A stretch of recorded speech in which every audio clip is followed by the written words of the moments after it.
سجدہ اتنی بڑی قوت ہے، ہزاروں ایٹم بمبوں کے اندر وہ قوت نہیں ہے جو سجدے کے اندر طاقت رکھتی ہے۔ آج دنیا سے ہم ڈر رہے ہیں اس لیے کہ ہمارے سجدے چھن گئے ہیں، ہمارے سجدوں کی آبرو چھن گئی ہے، ہمارے سجدوں میں وہ حرارت اور گرمی نہیں رہی، وہ رقت اور وہ نرمی نہیں رہی۔ بدر کا میدان ہے، 1000 کا لشکر جرار مقابلے میں ہے، اور وہ پورے لاؤ لشکر کے ساتھ ناز و تفاخر کے اندر مسلمانوں کو ملیا میٹ کر دینے کے جذبوں سے دانت پیس رہے ہیں کہ آج مسلمانوں کو کچا چبا دیں گے۔ مسلمانوں کے ساتھ پاس صرف 8 تلواریں اور ان کے بطن میں کھانے کے لیے کچھ نہیں۔ جس کھجور کو چوس کے روزہ رکھتے ہیں اسی کھجور کو چوس کے روزہ افطار کرتے ہیں۔ یہ حالت مسلمانوں کی، بدن پہ چتھڑے لگے ہوئے کپڑے ہیں، عجیب حالت ہے۔ پھر کون سا آسرا تھا جو مسلمانوں کے کام آیا؟ مصطفیٰ کریم نے مسجد عریش میں سجدے میں پیشانی جھکا دی۔ حضرت ابو بکر صدیق رضی اللہ تعالیٰ عنہ فرماتے ہیں میں حضور کے ساتھ تھا، ساری رات مصطفیٰ روتے رہے، آنکھوں میں آنسو ہیں، حضور کی چادر سر انور سے سرک کے حضور کے کندھوں پہ آ جاتی، پھر کندھوں سے پشت پہ آ جاتی، میں اٹھا کے حضور علیہ السلام کے سر پہ رکھتا اور کہتا حضور بس کرو۔ حضور بار بار روتے اور اللہ کی بارگاہ میں سجدے میں سر ڈال کر التجائیں کرتے۔ لفظ کیا تھے محبوب کی زبان پہ؟ آج تک ایسی ناز والی دعا کسی نے نہیں کی ہے جی جیسی دعا مصطفیٰ جان رحمت نے کی تھی۔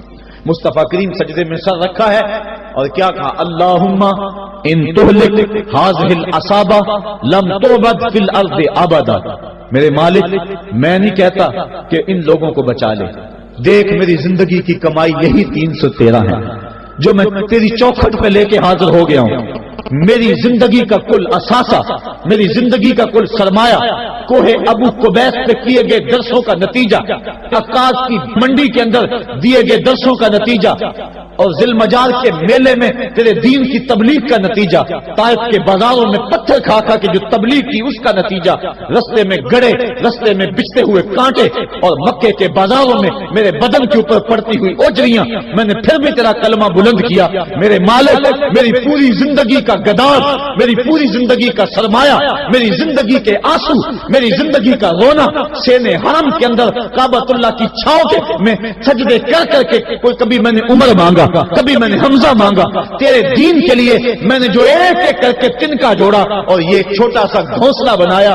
یہ گھونسلہ اب بجلیوں کی زد میں ہے، کفار کی بجلیاں اس گھونسلے کو جلا دینا چاہتی ہیں۔ میرے مالک میں یہ نہیں کہتا کہ میرا گھونسلہ اور میری یہ مٹھی بھر جماعت اور یہ چند میرے لوگ اور یہ میرا سرمایہ اور اثاثہ، میری پوری زندگی کی کمائی، میری جوانی کا سرمایہ جو میں نے تیرے سامنے لا کے رکھ دیا ہے، میں یہ نہیں کہتا ان کو بچا لے، لیکن میرے مالک اگر یہ نہ رہے تو قیامت تک پھر تجھے بھی خدا کوئی نہیں کہے گا۔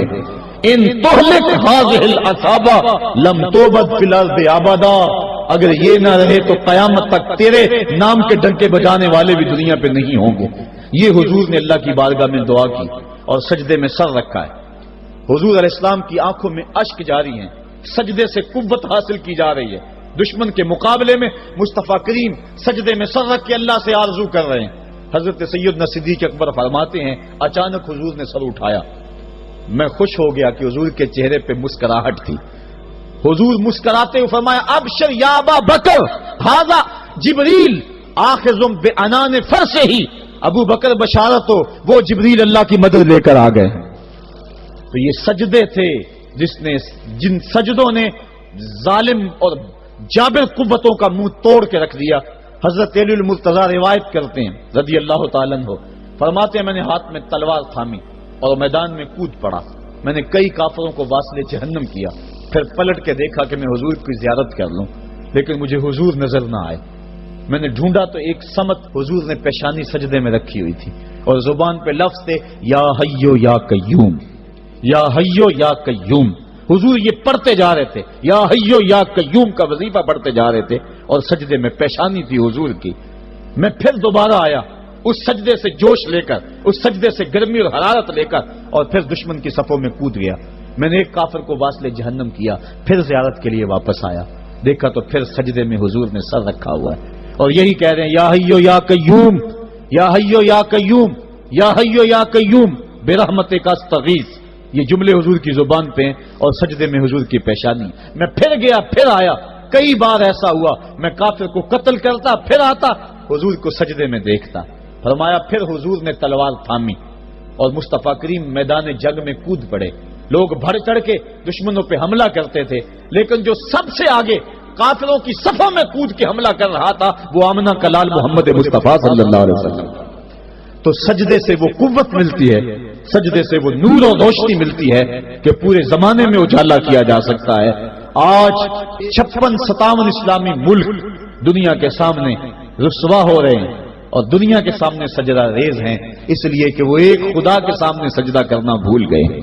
ایک سجدہ جسے تو گراں سمجھتا ہے 1000 سجدے سے آدمی کو دیتا ہے نجات.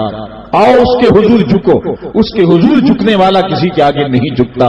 سجدہ اس کو قوت دیتا ہے. تو راز کن فکاں ہے، اپنی آنکھوں پر آیا ہو جا، خودی کا راز نہ ہو جا، خدا کا ترجمہ ہو جا. خودی میں ڈوب جا غافل، یہ سر زندگانی ہے. نکل کر حلقۂ شام و سحر سے جاویداں ہو جا. گزر جا بن کے سیلے تندرو کوہ بیاباں سے. گلستاں راہ میں آئے تو جوئے نغمہ خاں ہو جا. مالک کے حضور جب بندہ عزت سے سر جھکا دیتا ہے، اللہ کی رحمتیں بندے پہ